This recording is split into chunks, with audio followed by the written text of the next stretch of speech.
Good morning anise লাইফস্টাইলে তোমাদের সবাইকে স্বাগত জানাই। আশা করি তোমরা সবাই খুব ভালো আছো, সুস্থ আছো, আর আমিও ভালো আছি। আজকে শনিবার আর একদম সকাল থেকে ভিডিওটা স্টার্ট করছি। আশা করছি আজকের ভিডিওটা তোমাদের ভালো লাগবে। রান্নাঘরে চলে এসেছি প্রতিদিনের মতো, ডেলি রুটিন যেটা। ফার্স্টেই আমার রান্নার ঘরে এসে রান্নাটা বসাবো। এখানে কড়াইতে গরম জল বসানো, আর এই যে আগে নিয়ে নিয়েছি সয়াবিন। আজকে সয়াবিন রান্না করবো, তারপর ফুলকপি আলু দিয়ে। ফুলকপি আলুতে কোনোদিনও সয়াবিন খাইনি, তো দেখি কেমন লাগে। সব জিনিস একটু ট্রাই করা ভালো, তাই না? নতুনত্ব রান্না করলে বেশ ভালো লাগে। সয়াবিনটাকে সেদ্ধ বসিয়ে দিলাম। আর কালকে রাত্রে তো তোমরা দেখলে কিছু সবজি আমি কেটে রেখেছি, মানে কিছু না, সব রকম সবজি কেটে রেখেছি। তো আজকে ঝটপট করে রান্নাটা সেরে নেব। আদি তো আদি ঘুম থেকে উঠেছে, আদির আওয়াজ তোমরা শুনতে পাচ্ছ, প্রচণ্ড পরিমাণে চিৎকার দিচ্ছে। সকালবেলাতে আমার এখনো পর্যন্ত কাঁচা হলুদ বা আমলকি কিচ্ছু খাওয়া হয়নি, কিচ্ছু না। শুধুমাত্র জল খেয়েছি, পেট ভরে জল খেয়ে রান্নাঘরে এসে রান্নাটা আগে বসলাম। এইবার সব কিছু খাবো। এই যে কাঁচা হলুদ নিয়েও নিয়েছি, কাঁচা হলুদটাকে এখন ছাঁকুতে ছাড়াবো, ছাড়িয়ে খাবো।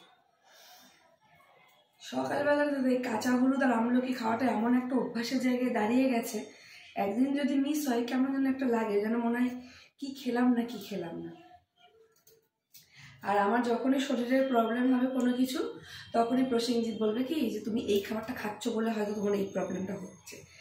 কিন্তু বিয়ের আগে তো মানে গোটা শীতে তো কাঁচা হলুদ আমলকি খেয়ে তো পার করলাম, কোনোদিনও তো এরকম প্রবলেম হয়নি। তাই এবারে প্রসেনজিতের কোনো কথাই শুনিনি। লেবু জলটা যখন খাওয়া শুরু করেছিলাম তখন প্রসেনজিৎ আমাকে হালকা একটু শ্বাসকষ্ট হচ্ছিলো, শরীরে অনেক প্রবলেম হচ্ছিলো বলে প্রসেনজিৎ আমাকে বলেছিল যে তুমি লেবু জলটা খাওয়া বন্ধ করে দাও, ওটার জন্যই হচ্ছে। তোর কথা মতো বন্ধ করে দিয়েছিলাম, এবার আর বন্ধ করবো না। এবারও হাজার বলুক যে আমি বন্ধ করে দাও এটার ওটার জন্য, আমি আর বন্ধ করবো না। ডাক্তার দেখাবো, তারপরে ডাক্তার দেখাবো, ডাক্তার যেটা বলবে সেটাই শুনবো, ওর ডাক্তারিতে আমি আর গুরুত্ব দেবো না। তো চলো, কাঁচা হলুদটা তোমার সঙ্গে গল্প করতে করতে দেখো দুটুকরো কাটা হয়ে গেছে। বেশি খাই না, এইটুকু পরিমাণ প্রতিদিন খাই। চলো খেয়ে নিই, আর আমি তো ঝটপট শুরু করে দিই। শুরু তো হয়েই গেছে, চলো পরে আবার আসছি, এটা খেয়ে আসছি। ঝটপট করে রান্না করে রান্নাঘর থেকে বেরোতে পারলেই যেন বাঁচি। মাঝে মাঝে এরকমই হয়, রান্না বান্না করতে একদমই ইচ্ছা করে না। আর সকালবেলা থেকে আদি এত দুষ্টুমি করছিল, ওই জন্য মনটা একটুখানি খিচিয়ে আছে, ভালো লাগছে না। তো কড়াইটাতে তেল গরম হতেই দিয়ে দিলাম ওর মধ্যে 5 ফোড়ন, দিয়ে সমস্ত সবজিগুলো যেগুলো কেটে রেখেছিলাম গতকাল রাত্রে সেগুলো ভালো করে জল দিয়ে ধুয়ে দিয়ে দিলাম। এর মধ্যে আছে ফুলকপি, আলু আর পেঁপে, দিয়ে ভালো করে হলুদ লবণ দিয়ে সুন্দর করে ভেজে নিচ্ছি। আর দেখো পাশের উনুনে বসিয়ে দিয়েছি ভাত। তো এখনও পর্যন্ত চাটা কিছুই খাইনি, কিন্তু ভাতটা নামিয়ে তারপরে চা খাবো। আর প্রসেনজিৎ তো আজকে অফিস যাবে না, যাবে দেওর। তো রান্না তো সকালে কমপ্লিট করতেই হবে, কারণ একজন অফিস না গেলে আরেকজনও তো যাবে, তাই খেয়েই যাবে। তো সেই কারণে রান্নাটা তাড়াতাড়ি কমপ্লিট করেই ফেলতে হবে। তো আর তারপরে দেখো সবজিগুলো ভালো করে ভাজার পরে এর মধ্যে সেদ্ধ করে যে সোয়াবিনগুলো জল ঝরিয়ে রেখেছিলাম সেইগুলোকে আবার দিয়ে দিলাম, দিয়ে সমস্ত সবজির সঙ্গে সোয়াবিনগুলোও ভেজে নিচ্ছি। সোয়াবিনটা একটু ভেজে নিলে একটা সোয়াবিনের যেটা গন্ধ থাকে না, সেটা কেটে যায়। আর আমি সোয়াবিন সেদ্ধ করার পরে ঠান্ডা জলে ভালো করে ধুয়ে জলগুলোকে ঝরিয়ে নিই। তার কারণ কি বলো তো, এতে না সোয়াবিনের যে একটা কেমন একটা গন্ধ হয়, সেটা কিন্তু খুব সুন্দরভাবে কেটে যায়, একদমই থাকে না সেরকম গন্ধ। একটু ঢাকা চাপা দিয়ে দিয়ে সবজিটাকে কষাচ্ছি, তার কারণ যাতে তাড়াতাড়ি সেদ্ধ হয় সেই কারণে। আর এর মধ্যে দিয়ে দিলাম আদা, জিরে, ধনে আর কাঁচা লঙ্কা বাটা। আজকে সবজিটাকে একদমই হালকা করেই রান্না করব, খুব একটা রিচ করব না, বেশি তেল মশলা দিয়ে করব না, কারণ কদিন ধরে একটু উল্টোপাল্টা খাবার খাওয়া হয়ে যাচ্ছে। তো আজকে ভাবছি একটু নিয়ম করেই চলবো। ভাবি নিয়ম করে চলবো, তারপরে একদিন করে তো পরের দিনকে আর হয় না, আবার বেনিয়মই হয়ে যায়। তো আমার সবজিটা ভালো করে কষানো হয়ে গেছে, এর মধ্যে দিয়ে দিলাম পরিমাণ মতো জল। একটু মাখো মাখো হয়ে গেলেই তারপরে নামিয়ে ফেলবো। তো দেখো আমার ঝোলটা অনেকটাই শুকিয়ে গেছে, এর মধ্যে দিয়ে দিলাম গরম মশলা গুঁড়ো আর একটু রান্না ঘি। বান্না সমস্ত কিছু কমপ্লিট, আর সকালের টিফিনটাও কমপ্লিট হয়ে গেছে। তো সকালবেলা একটু লাচ্চা রুটি এনেছিল প্রসেনজিৎ দোকান থেকে, সেটাই খেয়েছি, আর সেটা তোমাদের শেয়ার করলাম না। আর প্রসেনজিৎ খেয়েছে মুড়ি চানাচুর, আর আদি খেয়েছে ম্যাগি। এই সকালের টিফিন হয়ে গেছে। এখন ঘড়িতে 1টা বেজে গেছে, আদিকে এখনও কিন্তু স্নান করানো হয়নি। একটু কফি বানাচ্ছি, কফি খাবো, আর তারপরে আদিকে ছাদে নিয়ে গিয়ে স্নান করাবো। সকালবেলাতে আজকে ঘুম থেকে উঠতে একটু দেরি হয়ে গেছে বলে সব কিছু মানে তালগোল পাকিয়ে গেছে। আর শনিবার দিন প্রসেনজিৎ অফিসে যায়নি, কিন্তু দেওর তো অফিসে গেছিলো, মানে অফিসে গেছে। তো ওই রান্নাবান্না তাড়াতাড়ি করে করলাম। ভাগ্যিস কালকে রাত্রেবেলা সমস্ত সবজিগুলো বানিয়ে রেখেছিলাম, তাই জন্য ঠিকঠাকভাবে সব কিছু করতে পেরেছি, না হলে না মাথা পাগল হয়ে যেত। আর এই দেখো এখানে বসিয়ে দিচ্ছি মানে দুধটা গরম করতে, কফি করব। অনেকদিন কফি খাওয়া হয় না, শীত চলে গেলে আর এই ওয়েদারটা তো আর পাবো না, আর কফি খাওয়ার এইটাই তো আসল টাইম, তাই না? গরমকালে কফি টফি খেতে ভালো লাগে না। তো কফি বসিয়েছি, ছাদে গিয়ে কফিটা খাবো, তারপরে আদি পরীক্ষা স্নান করাবো।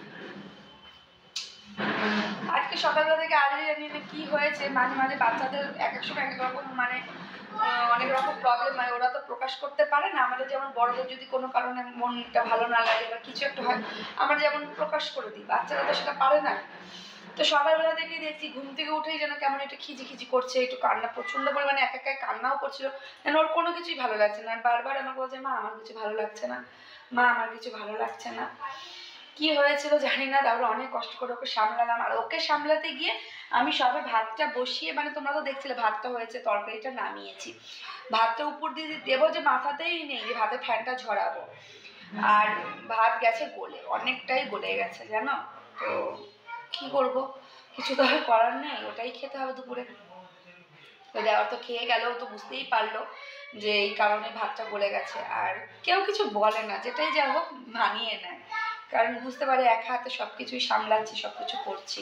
আর প্রচণ্ড পরিমাণে জেদ করছিল মাঝে মাঝে যে কি হয়, আর সেটা কিন্তু এখনও চলছে। দাঁড়াও তোমাদের দেখাচ্ছি। এই যে এখন এই চেয়ারটা নিয়েছে, চেয়ারের ওপরে দুনিয়ার খেলনাগুলো এরপরে রাখবে, রেখে এই যে প্রসেনজিৎকে একভাবে জ্বালাচ্ছে।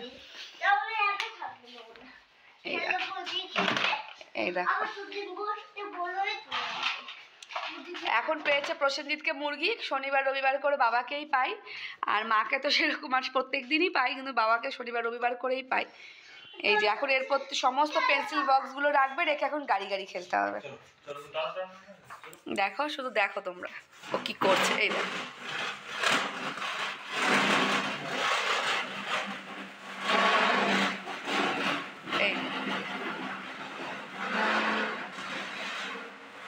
এইরকম করে গাড়ি গাড়ি খেলবে আর ওর বাবার পিছন পিছন ঘুরবে। তো ব্যাপার তো বাচ্চা মানুষের একটু জেদ, বাবা একটু সামলায়, সবসময় তো আমিই সামলাই, আজকে একটু বাবাই সামলায়। তো দুধটা আমার ফুটে গেছে, এবার চলো চটপট করে কফিটা করে নিই। মাঝে মাঝে প্রসেনজিৎকে একটু বকাঝকা করি, উল্টোপাল্টা যাতে কোনো কিছু না খায়। আর দেখো আজকে আমার যেন সেই হুজুগটা উঠেছে। জানি কফি খেলে অ্যাসিডিটির প্রবলেম হবে, আর ঠিকঠাক তো আমার খিদে পাই না, আর কফি খেলে একদমই খিদে পাবে না, তবুও যেন কফির নেশাটা উঠেই গেল। তো সমস্ত কাজ সেরে মনে হলো যেন একটুখানি কফি খাই। তো কী করবো, উঠলো ভাই কটক যাই, এরকম অবস্থা আমার। সঙ্গে সঙ্গে দুধ আনিয়ে নিয়ে কফি বসিয়ে দিলাম, আর কফি রেডিও করে নিলাম। এখানে 3 কাপ কফি দেখছো, তার কারণ একটা আদির। তো কফি করলেই আদি বলবে ও নাকি খাবে, ওই বলাই সারা, খাবে আর না। তার জন্য ওর জন্য একটা ছোট্ট কাপে ঢেলে নিলাম, আর আমাদের দুজনের জন্য 2টো বড় কাপে কফি মগগুলোতে। তো শীতের দিনে কফি খেতে কিন্তু সত্যিই খুব ভালো লাগে, কিন্তু শরীরে সয় না। আজকে প্রসেনজিৎ বাড়িতে আছে বলে 3টে গাছকে ছাদে এনেছে ভালো করে রোদ দেওয়ার জন্য। দেখো এই ফুলটা কি সুন্দর ফুটে গেছে না, কড়িগুলো আর 2-3 দিনে 3 দিন 4 দিনের মধ্যে ফুটে যাবে। এইটা ফুটে যাবে তাড়াতাড়ি, আর এই ফুলটাও তাড়াতাড়ি ফুটে যাবে। আর কয়েকটা গাছ বুনবো, কিন্তু রোদ দিতে পারছি না, ওর জন্য মনটা বেশ খারাপ। আর এই দেখো রোদ পেয়ে যেন গোলাপ ফুল মানে বোঝাচ্ছে যে আমারও মানে খুশি হচ্ছে। এত কষ্ট পেলো ঠান্ডার মধ্যে, গাছ যদি ঠিকঠাক রোদ না পায় সেই গাছ কখনো ভালো হয় বলো? দেখো ফুলগুলো মনে হচ্ছে যেন হাসছে, কি ভালো লাগছে দেখতে। 3টে ফুলই কি সুন্দর, এটা পুরো ফুটে গেছে, আরেকটু ফুটবে তাই না প্রসেনজিৎ? এটা আরেকটু ফুটবে, আর এইগুলোতে অর্ধেক অর্ধেক করে ফুটেছে, আরেকটু ফুটবে, তুই আকাশের দিকে হবে। আর এখানে এই যে প্রসেনজিৎ বাবু চা না কফি খাচ্ছে। এই দেখো আদি বুড়ো খেয়ে কফি খাচ্ছে। আদি কেমন? ভালো, খাও। আদি সর্ষের তেলটা নিয়ে এসে একটুখানি রোদে দিয়ে দিলাম, তেলটা একটু গরম হোক, গায়ে মাখিয়ে দেবো, মাখিয়ে আবার থাকবে। হ্যাঁ, কলকাতা শহরে তো ঠান্ডা খুবই কম, হাতে গোনা কয়েকটা দিন, মনে হচ্ছে ঠান্ডা এবার বিদায় নেবে। রাতের দিকে বেশ ঠান্ডা পড়ছে, কিন্তু দিনের দিকে অতটা ঠান্ডা লাগছে না। তো আমিও কফিটা খাই, আর দিদির জন্য 2টো বিস্কিট রেখে দিই। এই যে আদির জন্য বিস্কিট নিয়ে এসেছি, কফি দিয়ে যদি খাই সেই কারণে। আদি তাড়াতাড়ি খা বাবা, কা করছে খুব। এখানে রেখে দিই।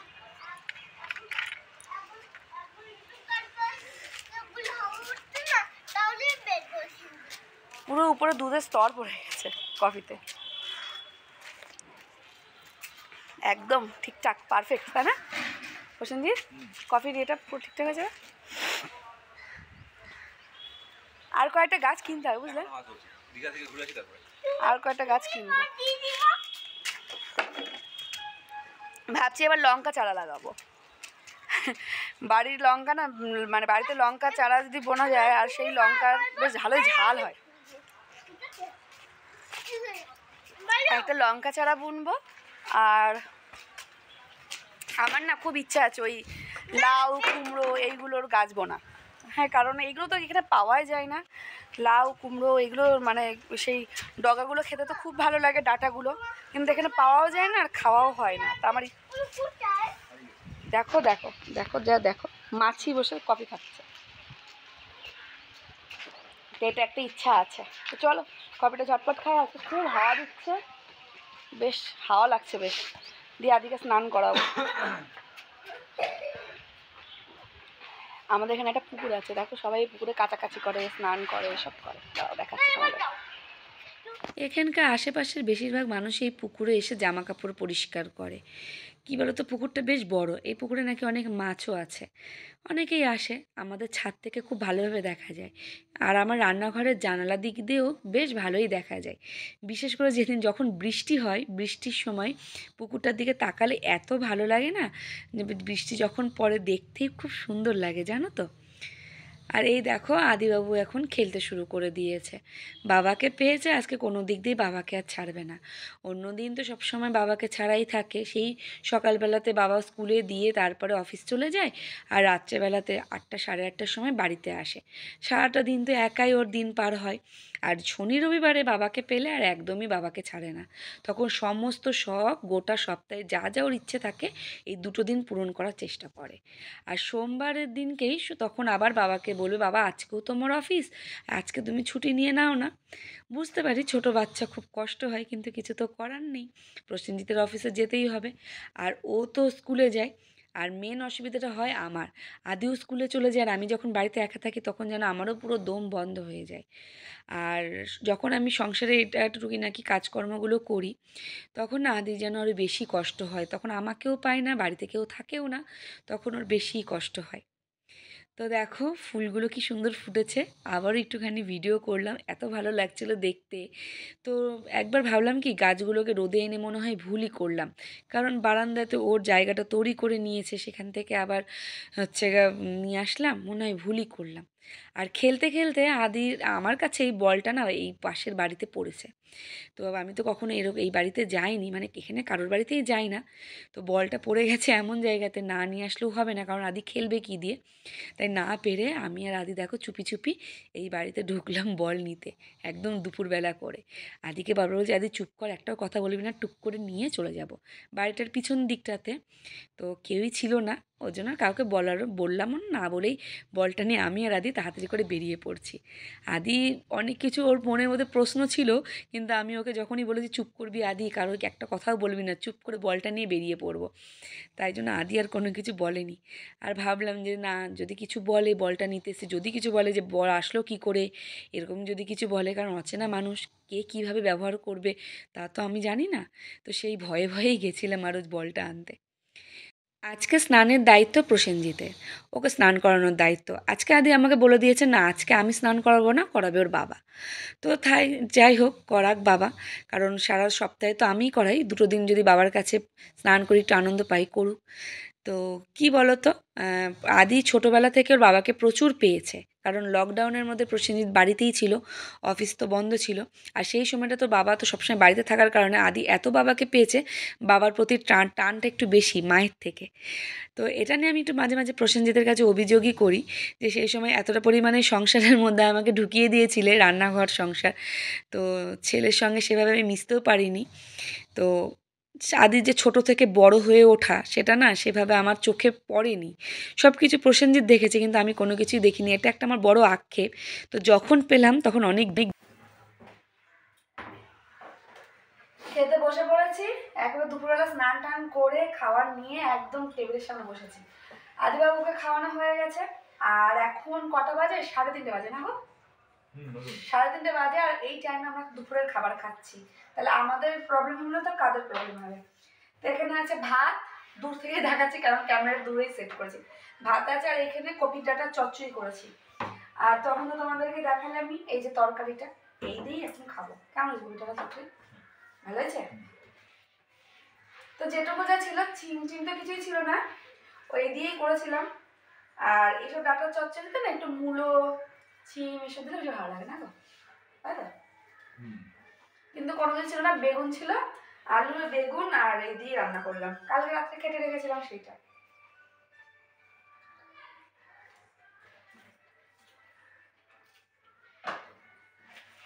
হয়েছে মোটামুটি, খুব ভালো না। এইসব চচ্চড়িতে যত সবজি করবে তত ভালো লাগবে। বেশি দিন করতে গেলে অন্যরকম হয়ে যাবে। কপি ডাঁটার চচ্চড়ির মধ্যে মাছের মাথাটা খেতে ভালো লাগে। হ্যাঁ, তাহলে একদিন করবো। কপি ডাঁটার চচ্চড়ির মধ্যে মাছের মাথাটা একদিন করবো। মাছের মাথা, মাছের তেল টেল দিয়ে করবো। এই শীতেই তো এখন সবজি খাওয়া, শীত পার হয়ে গেলে আর সবজি খেতে ইচ্ছা করবে না। তখন যখন কোনো কিছু খেতেই ইচ্ছা করবে না গরমে, তখন মনে হবে যেন পাতলা পাতলা ডাল, তেতো, টক এগুলোই বেশি ভালো লাগবে। তা চলো, ওখানে মটর চাইছি। তা চলো, পরে আবার কথা হচ্ছে। খাওয়া দাওয়াটা সেরে নিই, আর আদি ঘরে আছে, ঝটপট করে খেয়ে নিই, কারণ 3:30 বেজে গেছে, আমাদের কাজে দিদি আসলো বলে।